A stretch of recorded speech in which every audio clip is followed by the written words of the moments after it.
வணக்கம். நம்ம சேனலுக்கு தொடர்ந்து ஆதரவளித்துக் கொண்டிருக்கும் நல்ல உள்ளங்களுக்கு நன்றி. நிறைய அண்மை தகவல் கொடுத்துட்ருக்கோம். தொடர்ந்து ஆதரவு கொடுங்க. வக்பு வாரிய சட்டத்துக்கு எதிரான மனுக்கள் இன்றைக்கி உச்சநீதிமன்றத்தில் வரும்போது உச்சநீதிமன்றம் பல கேள்விகளை கேட்டிருக்கு. இது நீதித்துறை மற்றும் இன்றைக்கி சாமானிய மக்களின் கடைசி கட்ட நம்பிக்கை நீதித்துறை தான். நீதித்துறை ஒரு சரியான ஒரு பார்வையை பார்த்துருக்கிறதா தான் உணர்றோம். இது பார்க்கும்னு எல்லோரும் நினச்சாங்க. நம்ம ஏற்கனவே மற்ற நிறைய பேர் சொன்ன விஷயங்களை தான் இன்றைக்கி உச்சநீதிமன்றம் கேட்டிருக்கு. இப்போ நம்ம பக்கத்தில் இருக்கக்கூடிய பழனி முருகன் கோயில், இங்கே இருக்கக்கூடிய ஐயப்பன் கோயில், திருப்பதி தேவஸ்தானம், இங்கே இஸ்லாமியர்கள் அங்கே போய் அறங்காவலராகவோ ஏதோ ஒன்று இருக்க முடியுமா? அறநிலையத்துறையில் இந்துக்கள் மட்டும்தான் உள்ளே இருப்பாங்க. கொஞ்ச நாளைக்கு முன்னாடி ஐயா அண்ணாமலை நினைக்கிறேன், ஏன்னா ஐயா அண்ணாமலை அவர்கள் 20,000 புக்கு படித்தவர். அவர் சேகர் ரப்பீர் இன்னொரு மிகப்பெரிய புச்சாளி இருக்கார் தமிழ்நாட்டில். யார்? நம்ம எச் ராஜா. இந்த 2 பேர் என்ன சொன்னாங்கன்னா, அறநிலையத்துறையில் அந்த அலுவலர்கள் இருக்காங்களா, அறநிலைத்துறையில் ஆஃபீஸர்ஸ், அதுலேயே இஸ்லாமியர்களோ கிறிஸ்துவர்களோ யாரோ இருக்கக்கூடாது, இந்துக்கள் மட்டும்தான் இருக்கணும் அப்படின்னு சொன்னவர். அதை தான் உச்சநீதிமன்றம் இன்றைக்கி கேட்கக்கூடிய கேள்வி. இந்துக்கள் அறக்கட்டளை நிறைய இருக்குது, நிறையா மத சம்பந்தமான விஷயங்கள் இருக்குது.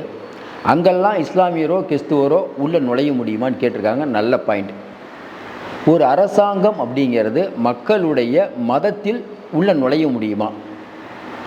நாங்கள் இங்கே உட்காரும்போது யார் நீதியரசர்கள் அவர்கள் சொல்கிறாங்க, நாங்கள் இந்த சீட்டில் உட்காரும்போது எந்த மதம்லாம் பார்க்க மாட்டோம், கேஸ் ஹிஸ்ட்ரியை மட்டும்தான் பார்ப்போம் அப்படிங்கிறாங்க.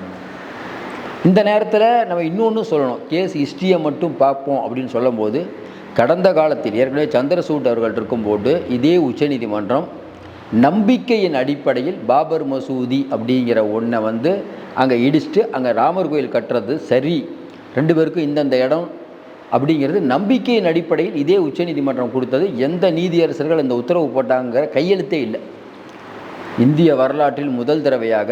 ஏன்னா ஒரு நீதியரசர் உத்தரவு போட்டாங்க, இல்லை ஒரு பெஞ்சு உத்தரவு போட்டிருக்கோம், ஒரு 2 அமர்வு, உங்களுக்கு தெரியும் 3 அமர்வு பெஞ்சு எல்லாம் உத்தரவு போடும்போது எல்லாருடைய நீதிபதிகள் கையொப்பம் இருக்கும் யார் இந்த உத்தரவு போட்டாங்க. இந்திய வரலாற்றிலே முதல் தடவையாக நம்ம பாபர் மசூதி பிரச்சனையில் மட்டும் பெரும்பாலானவர்கள் மக்களின் நம்பிக்கை அங்கே ராமர் பிறந்தார், ராமர் இருந்தார், ராமர் கோயில் இருந்தது அப்படிங்கிற நம்பிக்கையின் அடிப்படையில் நாங்கள் அந்த தீர்ப்பை கொடுக்குறோன்னாங்க. இது வெளியில் நிறைய பேர் விமர்சித்தாங்க. சட்டத்தின் பார்வையில் தாங்க பார்க்கணும், நம்பிக்கையின் பார்வையில் பார்க்கக்கூடாது அப்படின்னு சொன்னோம்.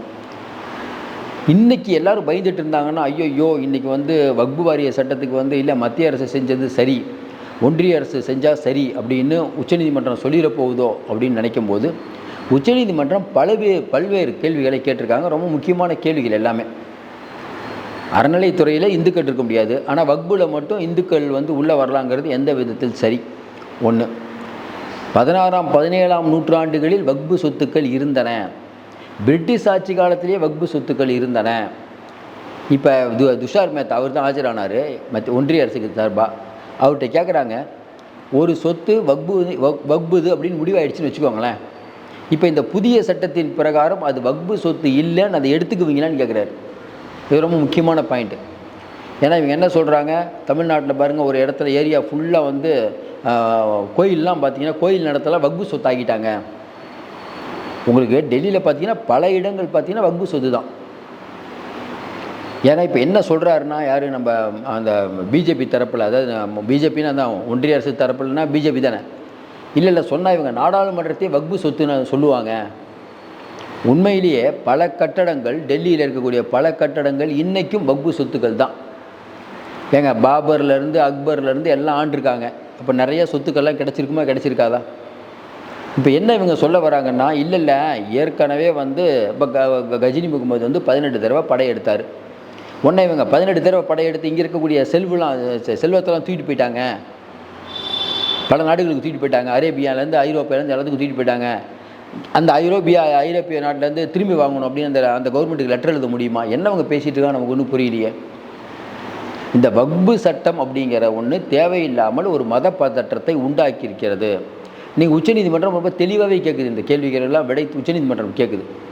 அதாவது இஸ்லாமியர்களை ஒரு பயமுறுத்தலில் வைப்பதற்கு இன்றைக்கி ஒன்றிய அரசு முயற்சிக்குது. சட்டம் அனைவருக்கும் பொதுவானது. அப்போ இந்துக்களுக்கு மட்டும் ஒரு சட்டம், இஸ்லாமியர்களுக்கு ஒரு சட்டம்ங்கிறத எப்படி ஏற்றுக்குன்னு கேட்குது. இப்போ இவங்க என்ன பண்ணியிருக்கணும், அறநிலைத்துறையிலும் எல்லா மதத்தினரும் இருக்கலாம், திருப்பதி தேவஸ்தானத்துலேருந்து எல்லா தேவஸ்தானத்திலும் இஸ்லாமியர்கள் கிறிஸ்துவர்கள் எல்லாம் இருக்கலாம், அப்படி தானேங்க சொல்லியிருக்கணும்.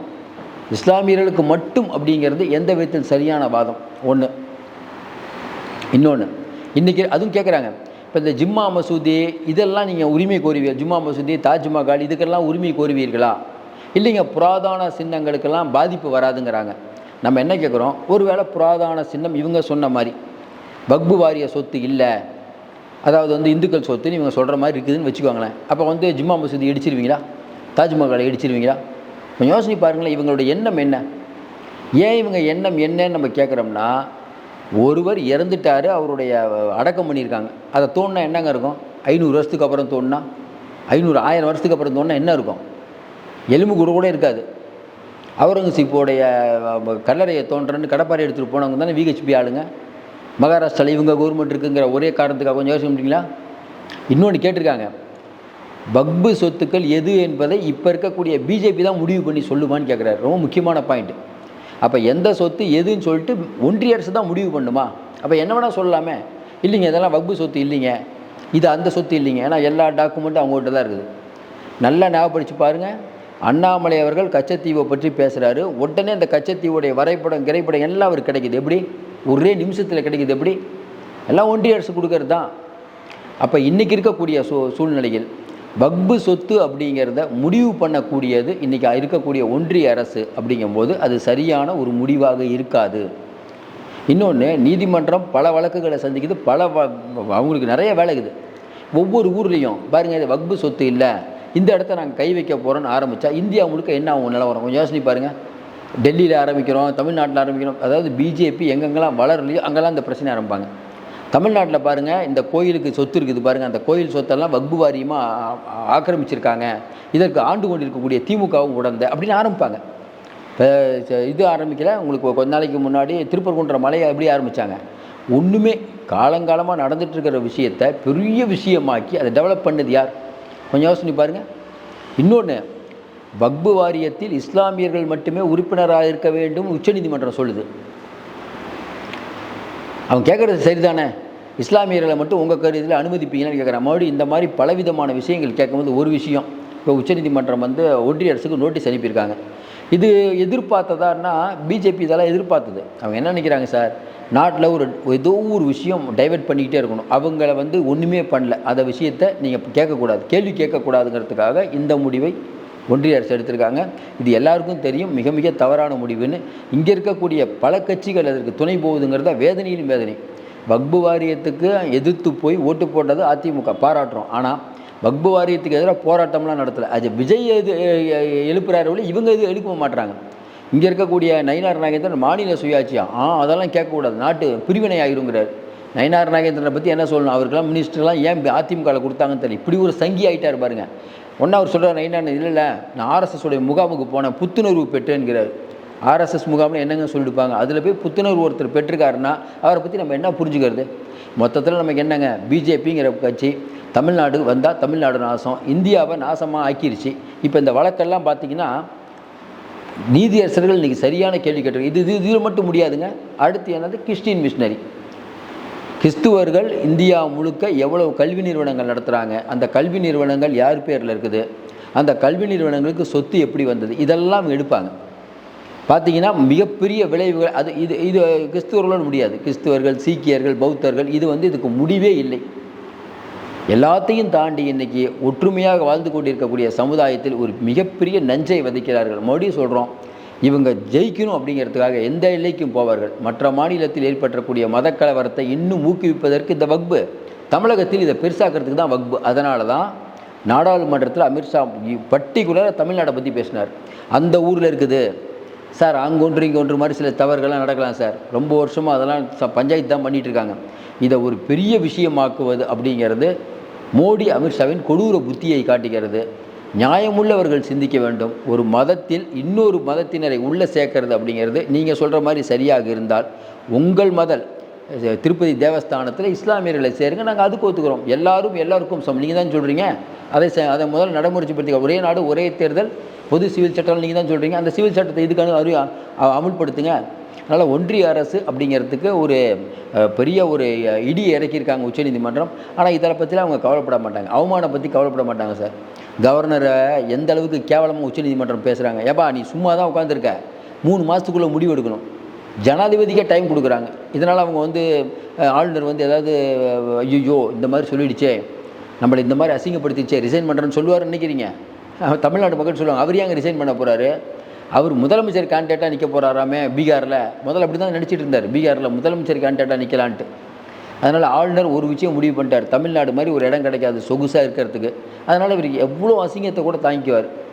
மறுபடியும் சொல்கிறோம், தமிழர்கள் வந்து ஒரு சின்ன விஷயம் ரோசம் மானம்லாம் இருக்கும், அது இல்லாதவர்கள் வெளியில் நல்லா இருக்காங்க.